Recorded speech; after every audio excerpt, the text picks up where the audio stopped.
Welcome to the Expert Speaker Podcast. We have entrepreneur legend, host of the $1 Million Relationship Podcast, master of masterminds, creator of seven-figure relationships, my dear friend. Welcome to the podcast, Kevin Thompson. Majeed, I am just so honored to be here and just really excited to just have this conversation with you today and share with some of your folks. And this is going to be good. This is going to be good. Well, I do love a good relationship, and making friends is such a great activity. That's what we called it back in school when we were in the playground. We called it making friends. That's right. That's right. When we're grown-ups, we start calling it networking. Yes. And masterminds. And you've turned it into a science. You've turned it into an art, and you've made a lot of people very wealthy, myself included. I have to pay some respect.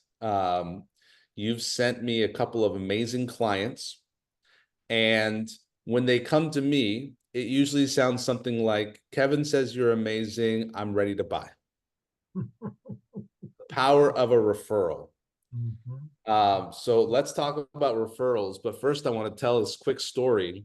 I was in Trinidad and Tobago talking to you on the phone. And you said, hey, Majeed, why don't we do a joint venture webinar? And I said, I don't really know what that is, but it sounds cool. What does that mean?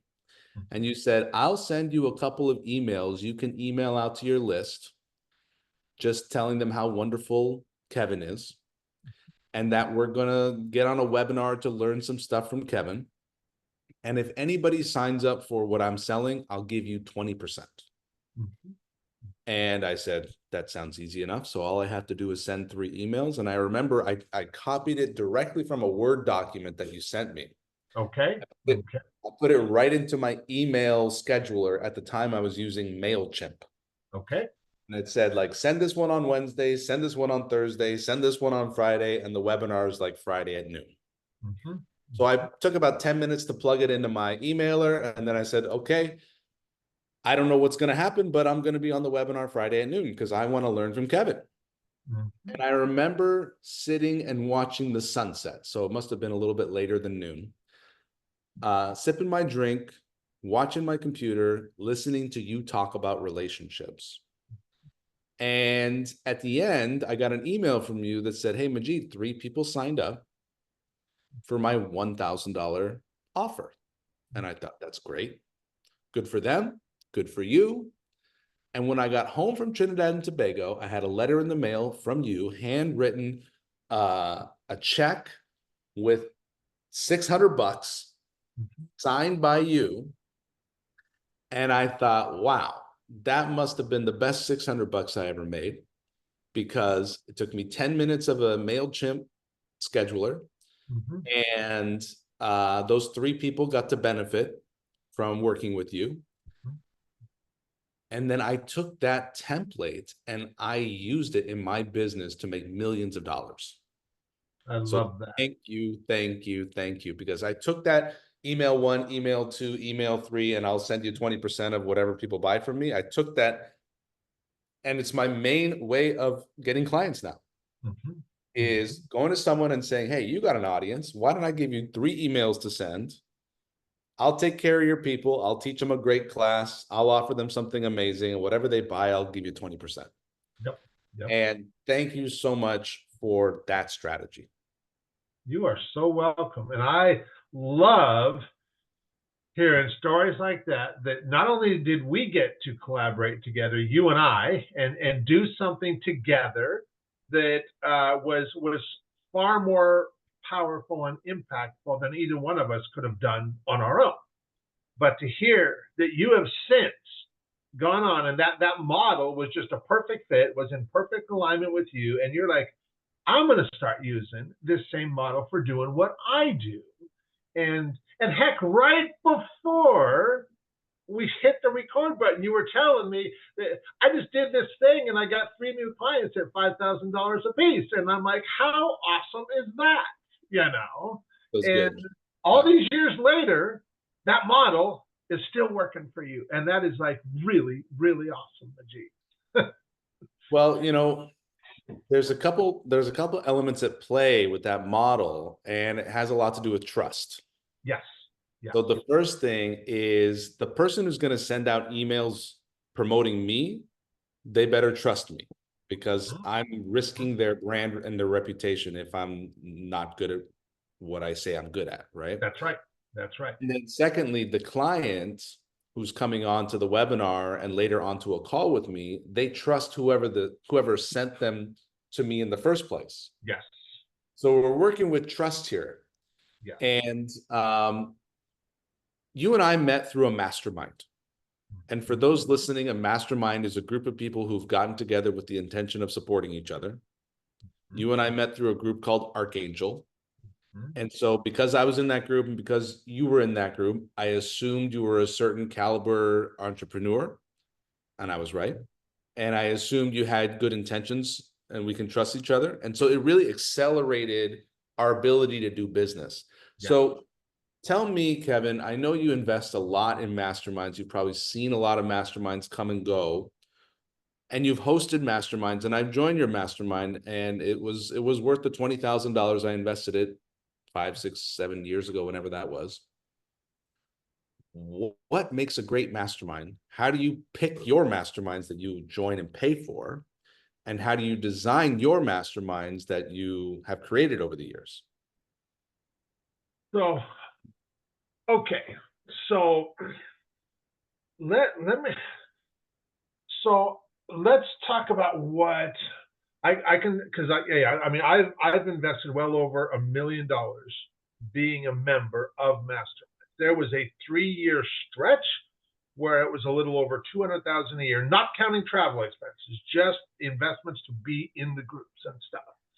And for me, it's always been about being able to navigate that space and find the other entrepreneurs who have our shared values. And just because we invest, I mean, we could invest 25,000, 50,000, 100,000, what have you, to be in a group. And just because somebody, you and I, Majeed, so I'll just put it out there, where we met, Archangel, Giovanni Marsico is the founder of Archangel. And so Gio is very intentional about who he attracts into his life and about who he invites to participate in his events and his programs, what have you. So because of Gio, I know that pretty much anybody who's going to be there in that space is probably my kind of people subscribing to the same values that I subscribe to because of Gio. Now, just because somebody has a mastermind, that doesn't mean, like, all mastermind hosts are not created equal. And there's a lot of dynamics at play. And so some groups are not necessarily like that.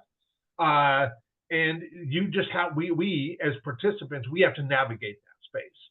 But what I have found for myself in creating groups, whether it's, I host this thing called a virtual roundtable, which I do online on Zoom, and it's always small groups. So 3 to 4 participants that I invite, never more than 4, because I want to facilitate a really valuable conversation between those participants. So there's a couple things at play here. I too am very intentional about who I invite. So the people that I invite, there's a couple criteria. They are already well-established entrepreneurs who are beyond the place in their business where they need to create cash flow for sustainability. They've already done that. They've already accomplished that. And now their focus is on, how do I use my business to make my biggest impact? The other side of the coin, they are also the most giving and generous people I know. And in fact, their default position is they show up ready to help, to serve, to contribute, to pour into other people. That is who they are. I mean, they couldn't even show up any other way because that's who they are. And when you get those kind of people where everybody is showing up with the intention to give and to contribute that way, well, now you create this dynamic where, if anything, I let people know that, this is going to be an opportunity. I know you're going to show up and give, but let's also set the intention that you're going to expand your receiving muscle a little bit here too, because you are going to be surrounded by givers who they would love nothing better than to be able to help you expand your business and make a bigger impact. And so that's kind of the setup for the roundtables that I host and who I invite and what I want to see happen through that process. So what I'm hearing you say, you regularly host a highly intentional, highly curated small group meeting called the Virtual Roundtable for entrepreneurs who are established, not focused on cash flow for sustainability, but are focused now on impact, maximizing impact. And they are generous givers. And you said something interesting. You said, expand your receiving muscle because there's a lot of givers. Talk to me about receiving. How do we become better receivers? How do we sometimes block receiving from happening? And what insights do you have about this ability to become a better receiver? Yeah. So I've been a giver all my life. And in fact, I can't even imagine a better feeling than the feeling that comes from giving to somebody who just truly appreciates that. I mean, that is the most amazing feeling in the world to me. And yet, for most of my life, up until 12 years ago, I totally sucked when it came to receiving. That's a technical term. And fortunately, at that, 12 years ago, my friend Jesse Elder him and I were having a conversation one day, and we were kind of digging deep into this topic. And he's like, Kevin, he's like, do you realize that by being the way that you are, great at giving, but not so open to receiving? Because, when people would try to do for me, I would say, you don't need to do that. You don't need to do that. And God forbid that I would actually ask for anything that I want, because I didn't want to bother people. I didn't want to inconvenience them, whatever I was telling myself. And so I was shutting myself down to this. And Jesse pointed out, he's like, Kevin, do you realize that by being this way, you are depriving others from having that feeling that you just told me was the most amazing feeling in the world? Who are you to deprive others from having that feeling that you love so much? And, until he pointed that out to me and then shared some more insight and gave me some more additional perspective, I was like, my gosh, he's right. And I have never even considered this before. But through that process, I'm like, you know what? I'm going to make a commitment here. I'm just going to start playing a game. I'm going to start expanding my receiving muscle. I'm going to start asking for what I want to, knowing that I'm still going to be the same giver that I've always been.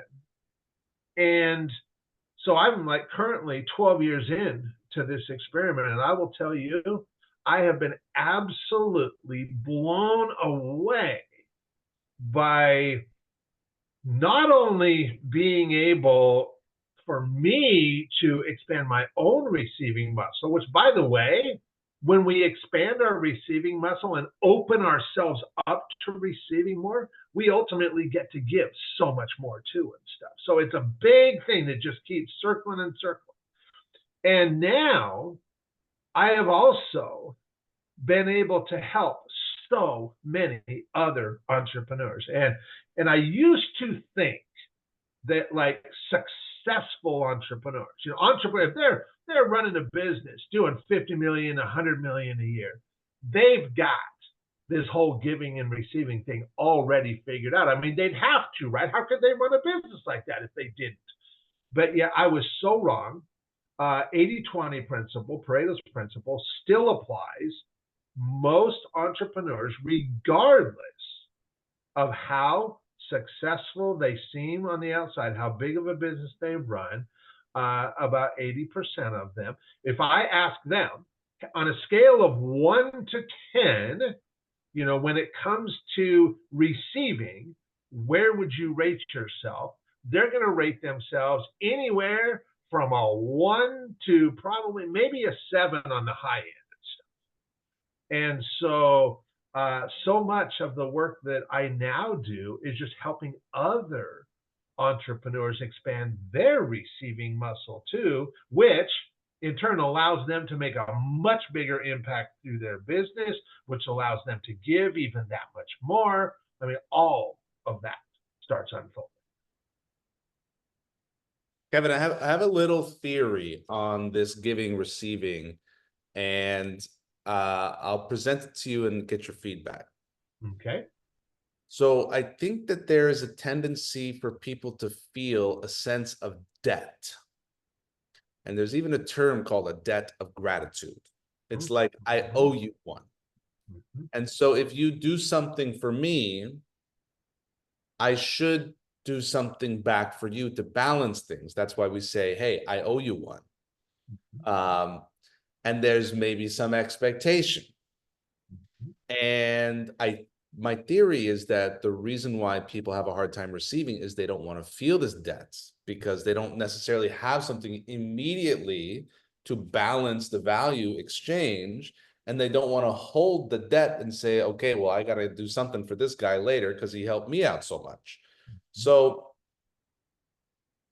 what do we do here? Do we just, how can we do a better job when we give to not put someone in debt? And how do we do a better job when we receive to not put ourselves in debt? Is it okay to just receive and just say, hey, thanks, I don't owe you one. Hey, thanks, I'm not paying you anything back. I'm not paying anything forward. I'm just saying thank you and I'm grateful. Is that rude? What do you have to say about all that? So a couple things. So this debt thing that you talk about, it is very real. It is very real. In fact, I have a friend of mine that I've known for 13 years. He used to be a venture capital investor for, well, he was in that role for well over 20 years. And in that role, you know, people gave him things all the time, extravagant gifts. And they did so because they wanted something in return from him. And so that was his life. And it was at the level of business that he was playing at, it was a really uncomfortable spot for him to be in. In fact, when I first met him 13 years ago, he told me how, Kevin, I spend time with some of the wealthiest people in the world. And I will also tell you from personal experience, they are some of the most miserable SOBs you would ever meet. And in fact, at one point, he even shared with me, he said, I can't even remember the last time that somebody gave me something just because they wanted to give me something with no strings attached. And when he shared that with me, I'm like, my goodness, I had so much empathy for him. I'm like, I just want you to experience that. I want you to experience what it's like to just be on the receiving end of a gift of appreciation that is just given to you because somebody loves and appreciates you, and nothing more than that. And so we did get to let him have that experience. And I will tell you, that was a game changer in his life. That was a big pivot point in our relationship that now, I mean, our relationship has expanded so far beyond I mean, it's been absolutely amazing what's happened in 13 years. And of course, he is one of my biggest champions, if you will, that's behind the scenes rooting me up. And so on the other side of this, to be able to give and even receive without debt, to give that way, it is such a freeing feeling that we just get to give without the expectation of getting anything in return, because we want people to have that experience, and we want them to have that experience through us. And the same is true when it comes to receiving. So I'm going to give you an example of this. Not too long after I had that conversation with Jesse 12 years ago, I was hosting this in-person event.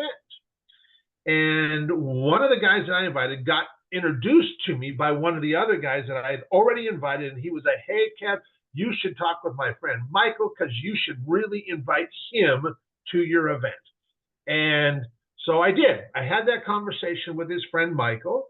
And during that conversation, we have both agreed that, yep, my event was a perfect fit for him and he wanted to attend. And he's like, Kevin's like, the only concern that I have is I don't know exactly how I will contribute to the other folks attending.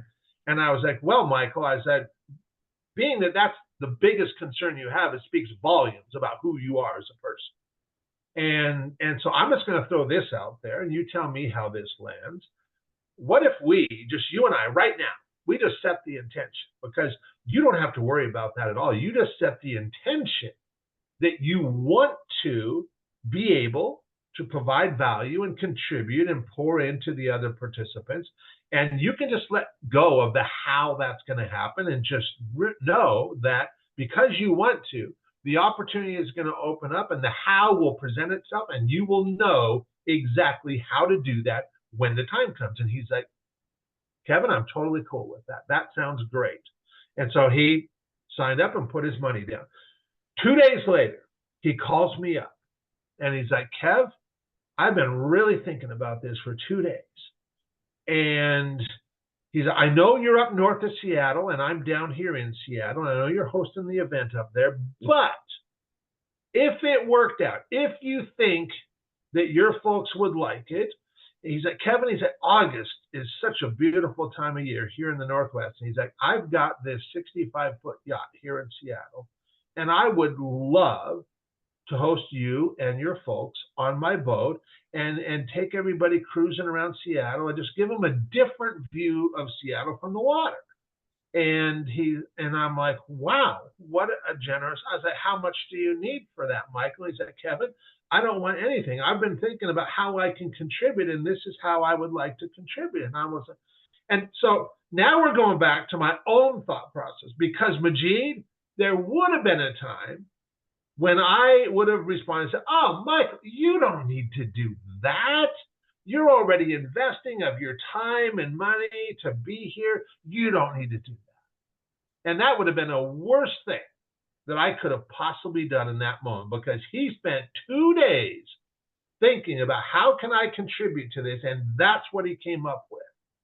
And so I was just like, Michael, what an amazingly generous offer. I would love to figure out how we can do this and how we can incorporate that into the event.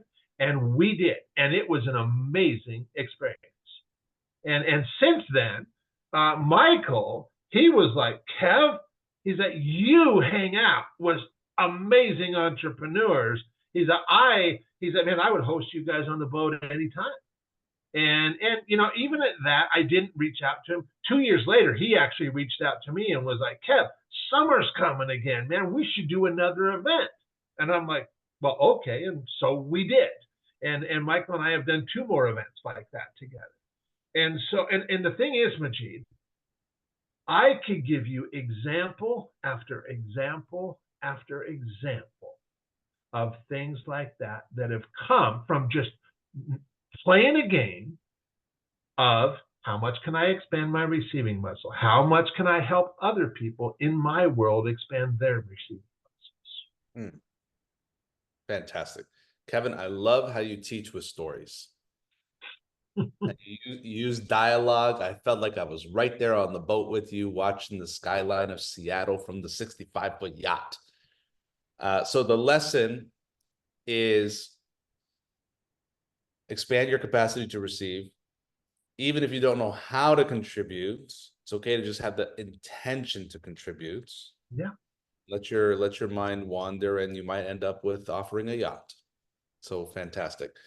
So I love talking about money and sales. And I learned a lot about my business from Angela Loria, Okay. she had so many events. Mm-hmm.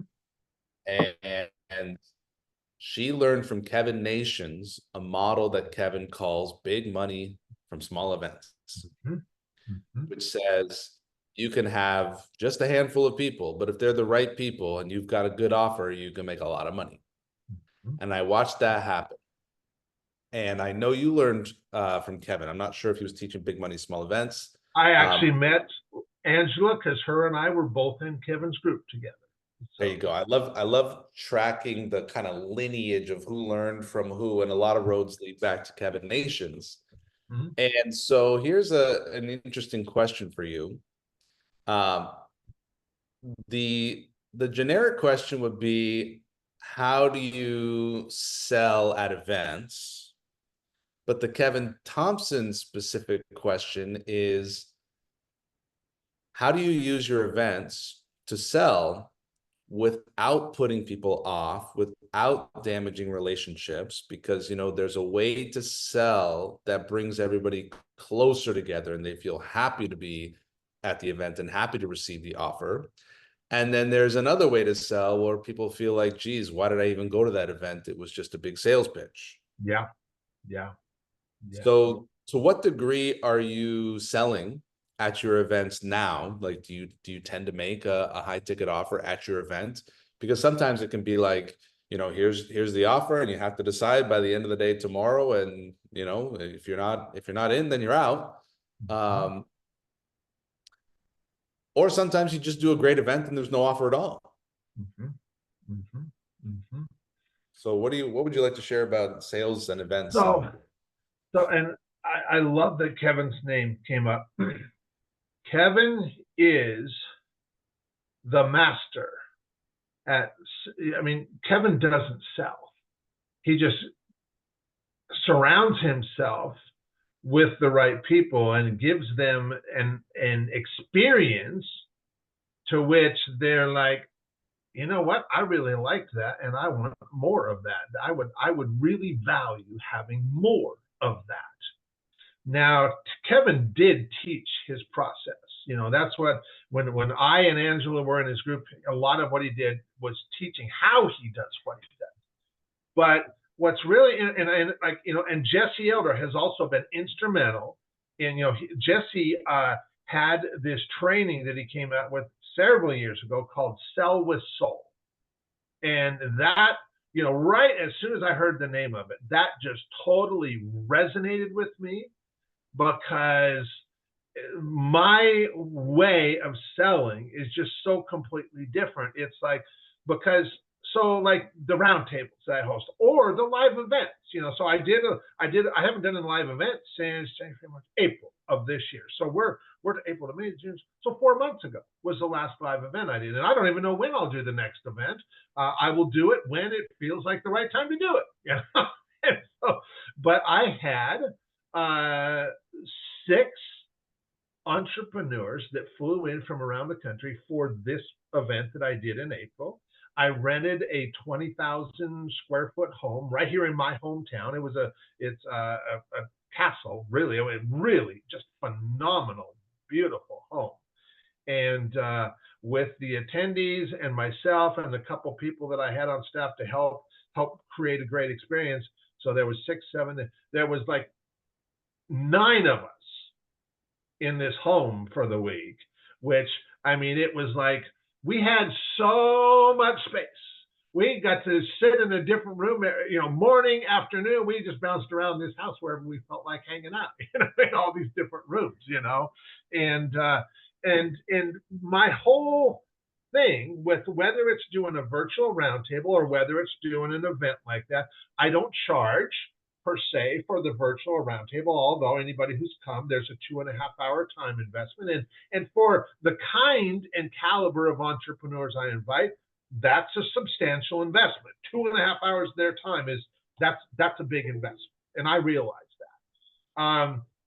And for the live events, I mean, I don't remember what I charged $5,000 plus they paid, if they wanted to stay on site, which everybody stays on site and stuff. And so I just rented out rooms on site and stuff.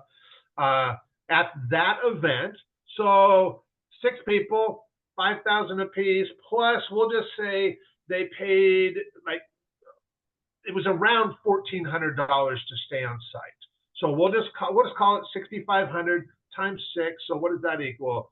36,000 plus 3,000 more. So 39,000 in revenue came from that. I always go all out when I host events. I cover everything. I mean, when somebody walks in the door to the residence, they are taken care of, and they don't have to think about a thing until the time they walk out that door to head back to the airport and stuff. All the meals, everything. I mean, I hire a limo to take us out to dinner to beautiful restaurants. I mean, everything is covered. And so on an event like that, where there was 39,000 in income, I probably had 18,000, 19,000 in expenses. So, and from that event, 3 of the 6 people who were there, one of them was already a client. So really, I only had 5 people there who were not already clients. 3 of them chose, after that experience, they were like, yep, I want more of this. And Kevin, I want you to take a proactive and intentional role in serving me and doing more of this in my life, facilitating relationships that will help me grow and expand my business and make a bigger impact. And so for them, that investment, it's a combination. I do part retainer and part performance based. And so, and really, in my world, choosing the right people to serve, the performance piece is that's where the bulk of the revenue comes from, because of the caliber of business relationships and deals that I'm helping to facilitate, and I just get to share in their success. Kind of like what you and I did, Majeed, years ago. I'm still using that model in what I do today and stuff. Yeah. So performance based means like some percentage of revenue. Yes. Yes. Got it. Great. So yeah, you've made an art of high value introductions or high value relationships. And I remember someone years ago wanting advice from me about, how do I monetize my networking? She's like, I'm so good at networking. I'm always making introductions. How do I monetize it? And it never really took off for her. And I think it was because, she was doing like, let me introduce the Melaleuca person to, someone who might buy some, a couple $100 in Melaleuca product. That's like a network marketing company. Mm-hmm. But I get the sense that you're making introductions where when the 2 people can do business, there's hundreds of thousands or millions of dollars exchanging. Yes. So that's one of the elements of a high value relationship, is simply that they're just doing business at a higher level. That's right. That is the person that I am most valuable to, is that person who is already making a substantial impact, and I can kind of come alongside them and help just expand their strengths, as well as, help them solve problems too and stuff. But the big thing is just helping them expand what they're already doing and just connect them with the right people, so that you're right, that with the right people, the value of what we do, the value of our gifts and our abilities is definitely not equal across the board. it is totally dependent on who we serve. It's a combination of our abilities and skill sets coupled with serving the right people that we are, in fact, most valuable to. Right. I have one more question for you, and then I think we can start to wrap up. It's about how to make a great introduction. Okay. And, you know, we were talking the other day, and I said, you know, anyone I can introduce you to, and you said, well, do you know anybody else who'd be good for the podcast? Mm-hmm. So I like to be fast, you know, so I opened up my email and I emailed Oliver and David. They work together in a sales company. And I said, Oliver and David, meet Kevin. You guys are all in Archangel together. Kevin's got a great podcast, $1 Million Relationships. You guys can talk about your sales stuff. You guys take it from here. And I'm done and I'm out. So A+ for efficiency. Yep. Now, if I wanted to go a little bit better, I could say, you know, I could tell a quick story about how Kevin changed my life with his JV webinar framework. And I could talk about how David and Oliver and I have been buddies and, you know, we've been camping together, and I can give a little bit more details for you guys to connect over. But I was talking to you about, you know, how you make introductions, and you were saying you might pick up the phone and call. So you might call, hey, David, is it okay if I introduce you to Kevin? Oliver, is it okay if I introduce you to Kevin? Kevin, is it okay? And do just a little bit more legwork before the email is written. So with all that said, you're the master. What is the art of a beautiful introduction that works and doesn't get lost in the inbox? Yep. And actually sets people up for a high value, high trust conversation? And when do you say no to an introduction? Like if someone says, hey, Kevin, can you introduce me to Richard Branson? You're like, well, I could, but no, I'm assuming, right? So exactly. When do you say yes? When do you say no? And how do you do a great introduction? Okay. So the when to say yes and when to say no, that is the most critical piece right there. And so understanding my role has become something of real importance, because I'm not I do certainly make connections and introductions and facilitate relationships. I do that all the time. But my real role is I am the conduit of trust for the entrepreneurs that I serve. And so for the entrepreneurs that I serve, so I'll go back to my friend that used to be a venture capital guy and stuff. You know, I've known him for 13 years, and I have made a number of really valuable connections for him in that time frame. And we are at this place where he just knows, hands down, that I would never bring anybody into his life. I would never introduce anybody to him if I thought for 1 second that would damage the relationship that him and I already have. Everybody that I would bring into his life, they have to further the relationship that him and I already have.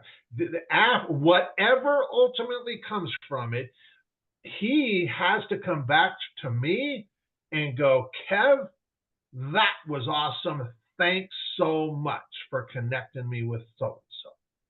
And if it doesn't fit that, then the answer is an immediate no. So anybody that would want to be introduced to him, you know, there's a lot of people that are looking for funding for businesses or what have you, but they have to come from of how does it fit into me serving him and stuff?